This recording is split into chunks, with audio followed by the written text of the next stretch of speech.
Hi friends, நம்ம தர்சி தட்ராசிட்டி சேனலில் நம்ம இன்றைக்கி என்ன பண்ண போகிறோங்கிறத பார்க்கலாம் வாங்க.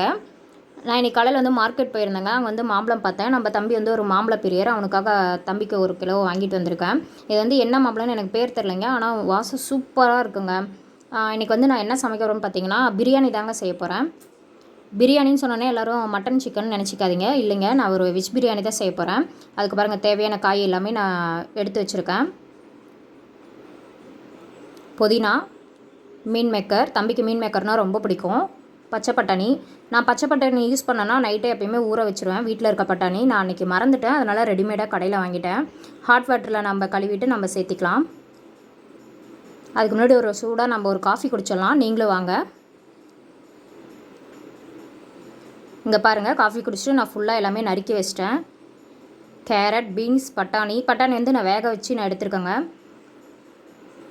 உருளைக்கிழங்கு, தக்காளி, வெங்காயம், பச்சை மிளகா, புதினா நம்ம தனியாக கொஞ்சம் எடுத்து வச்சுக்கலாம். அது லாஸ்ட்டில் நமக்கு தேவைப்படும், எதுக்குன்னு நான் சொல்கிறேன். இங்கே பாருங்கள், அந்த எண்ணெயில் போடுறதுக்கு அந்த ஸ்பைசஸ் எல்லாமே இருக்குது. எல்லாமே ஓரளவு ரெடி ஆகிடுச்சு. மீன் மேக்கரும் நான் ஹாட் வாட்டரில் கழுவிட்டு எடுத்து வச்சிட்டேன். இஞ்சி பூண்டு பேஸ்ட்டு.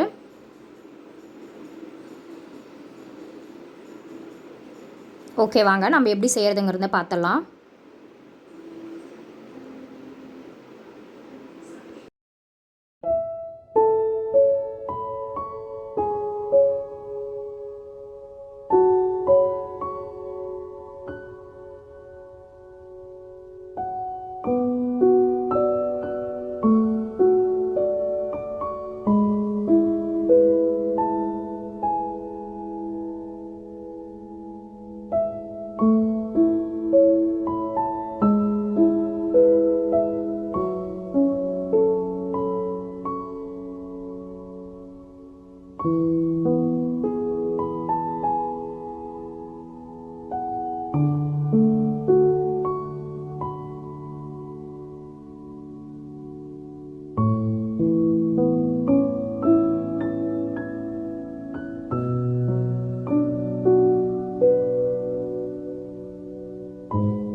இங்கே பாருங்கள், நான் புதினா வந்து முன்னே எடுத்து வச்சுருந்தேன் இல்லைங்களா, அது வந்து இப்போ ஃபைனலாக நான் சேர்த்துறதுக்காக தான் நான் சொல்லியிருந்தேன். இந்த மாதிரி நீங்கள் ஃபைனலாக கொஞ்சம் நீங்கள் புதினா எடுத்து வச்சு சேர்த்துக்கிட்டிங்கன்னா அந்த பிரியாணியில் வாசம் அப்படியே இருக்கும். புதினாஸ் ஃப்ளேவரு ரொம்ப சூப்பராக இருக்குங்க. இங்கே பாருங்கள், நுரக்கட்டி வந்துருச்சு. இந்த ஸ்டேஜில் நம்ம மூடி எடுத்து மூடிடலாம். பெல்ட்டு போடும்போது கொஞ்சம் பார்த்து கவனமாக போடுங்க, ஏன்னா நம்ம சேஃப்டி முக்கியம் இல்லையா. ஃபைனலாக நம்ம விசில் போட்டு ஒரு 5 விசில் விட்டுருங்க. விசில் அடங்கிருச்சு. எந்த அளவுக்கு வந்திருக்குங்கிறத நம்ம இப்போ பார்க்கலாம். இங்கே பாருங்கள், பார்க்கும்போதே சூப்பராக இருக்குது. கலர்ஃபுல்லாக சூப்பராக செம்மையாக வந்திருக்கு.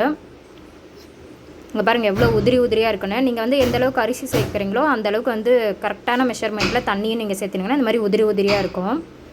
இங்கே பாருங்கள், வாசம் சூப்பராக இருக்குங்க. இது வந்து வெஜ் பிரியாணின்னு சொல்ல முடியாது, வெளியே வந்து நான்வெஜ்ஜுன்னு தான் நினைப்பாங்க. அந்தளவுக்கு ஒரு வாசமாக இருக்குங்க. ஃபைனலாக அந்த மாதிரி புதினா நான் சொன்ன மாதிரி ட்ரை பண்ணி பாருங்கள். Great insult. இங்கே பாருங்கள், இது வந்து யாருக்குன்னு பார்த்தீங்கன்னா ஒரு கெஸ்ட்டுக்கு தாங்க எடுத்து வச்சிட்ருக்கேன்.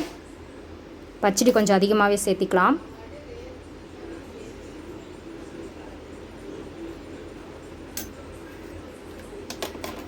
இந்தாங்க, இது வேறு யாருக்கும் இல்லை, உங்களுக்காக தான். இவ்வளோ நாள் என்னோடய சேனலை பார்த்து நீங்கள் லைக் பண்ணி ஷேர் பண்ணி நீங்கள் கமெண்ட் பண்ணிகிட்ருக்கீங்க, சப்ஸ்கிரைப் பண்ணிகிட்ருக்கீங்க. உங்களுக்காக தாங்க, நீங்கள் தாங்க அந்த கெஸ்ட்டு. உங்களுக்காக தான். சாப்பிடுங்க எங்கள் கூட சேர்ந்து நீங்களும். ஓகேங்க, இது வரைக்கும் நீங்கள் இந்த வீடியோவை பார்த்துருப்பீங்க. உங்களுக்கு பிடிச்சிருக்குன்னு நினைக்கிறேன். இதுக்கு முன்னாடி சொன்னதே தான். இந்த வீடியோ பிடிச்சிருந்தா நீங்கள் லைக் பண்ணுங்கள், ஷேர் பண்ணுங்கள், கமெண்ட் பண்ணுங்கள். மறக்காமல் சப்ஸ்கிரைப் பண்ணிவிடுங்க. நெக்ஸ்ட் வீடியோவில் நம்ம பார்க்கலாம். பாய்.